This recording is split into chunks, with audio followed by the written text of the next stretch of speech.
Alright guys, a quick one. Here, I'll detail how to turn off allow camera effect in WhatsApp. So if you want to turn off the allow camera effect on your WhatsApp application, then there's a video for you. So if at the end of this, you found this offer informative, please don't forget to like and then subscribe. Now the first thing to do when you want to turn off or disable allow camera effect WhatsApp is go ahead and open the WhatsApp application, go to your WhatsApp settings by clicking on the three dots at top right on Android, or click on settings on navigation on your iPhone.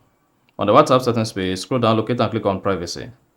Once you selected privacy, scroll down, then you should see allow camera effect. If this is enabled and now you want to turn off allow camera effect, just click on it once. Then you should spot that says you not be able to use effect in camera and video calls. Now to turn it off, just toggle turn off and then you're good. So that's exactly how to turn off or disable allow camera effect in WhatsApp. So if you found this offer informative, please don't forget to like and then subscribe.